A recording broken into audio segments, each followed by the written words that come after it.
Assalamualaikum warahmatullahi wabarakatuh. Saya Dina Indri Lestari dengan NIM 857611053. Pada kegiatan praktikum kali ini, saya akan melakukan praktikum untuk modul 3, kegiatan praktikum 3, yaitu pencernaan makanan pada manusia. Di sini saya sudah membawa gambar sistem pencernaan manusia yang nantinya akan saya jelaskan satu persatu mulai dari mulut sampai dengan pada sistem pencernaan terakhir manusia, yaitu anus. Proses pencernaan manusia dimulai di mulut, di mana tempat makanan pertama kali masuk ke tubuh. Di sini, makanan dihancurkan secara mekanik oleh gigi yang memotong dan mengunyahnya. Lidah juga membantu mengatur posisi makanan agar lebih mudah dicerna. Selain itu, ludah yang diproduksi oleh kelenjar ludah mengandung enzim amilase yang memulai pencernaan karbohidrat, menjadikan makanan lebih mudah ditelan dan diproses lebih lanjut.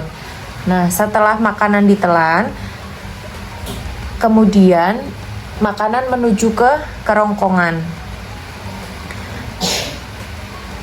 Kerongkongan atau esofagus ini berfungsi mengantarkan makanan dari mulut menuju ke lambung.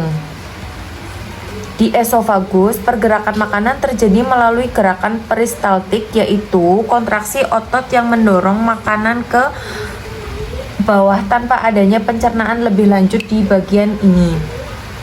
Makanan hanya dipindahkan ke lambung untuk diproses lebih lanjut. Kemudian di lambung, ya, dari kerongkongan kemudian ke lambung, ya. Di lambung, proses pencernaan berlangsung dengan intensitas yang lebih tinggi. Lambung berfungsi untuk menyimpan makanan sementara dan mencampurnya dengan asam lambung serta enzim pepsin. Nah, enzim pepsin ini memecah protein menjadi peptida. Sementara asam lambung membantu mengubah makanan menjadi cairan kental yang disebut chime. Cairan ini kemudian dipindahkan ke usus halus. Nah, dari lambung kemudian akan ke usus halus. Ini usus halus, ini usus halus, ya. Dari lambung dipindahkan ke usus halus.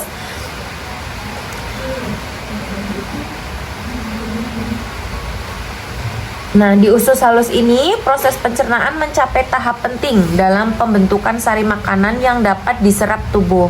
Makanan yang telah tercerna bercampur dengan cairan empedu. Di sini nanti ada cairan empedu dari hati dan enzim-enzim pankreas, yang membantu memecah lemak, karbohidrat, dan protein menjadi molekul yang lebih sederhana.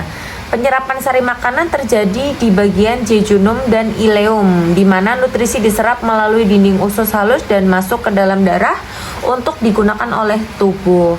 Nah, setelah sebagian besar sari makanan diserap, sisa-sisa makanan yang tidak tercerna bergerak ke usus besar. Jadi sisa-sisa makanan yang tidak tercerna dari usus halus, dia akan bergerak ke usus besar. Di sini air dan garam diserap, sementara sisa makanan yang lebih padat mulai dibentuk menjadi tinja. Usus besar juga menjadi tempat fermentasi oleh bakteri yang menghasilkan gas dan beberapa nutrisi tambahan. Tinja yang terbentuk kemudian disalurkan ke rektum untuk disimpan sementara sebelum dikeluarkan melalui anus. Anus berfungsi sebagai saluran terakhir untuk mengeluarkan tinja yang merupakan sisa makanan yang tidak tercerna. Nah, selain organ-organ utama dalam pencernaan, di sini ada organ utamanya, ada mulut, kerongkongan atau esofagus, kemudian ke lambung, ada usus halus, lalu ke usus besar, rektum, kemudian anus. Di sini juga memperlihatkan peran hati, pankreas, dan juga ada kantong empedu yang menghasilkan empedu yang berfungsi mendukung proses pencernaan. Hati memproduksi empedu yang membantu mencerna lemak di usus halus, ya. Kemudian ada pankreas menghasilkan enzim-enzim pencernaan yang di sini pankreas menghasilkan enzim-enzim pencernaan yang penting untuk memecah berbagai jenis makanan di duodenum. Kemudian ada empedu di sini, dan enzim-enzim ini bekerja sama untuk memastikan bahwa tubuh dapat menyerap gizi secara optimal. Nah, demikianlah sistem pencernaan manusia.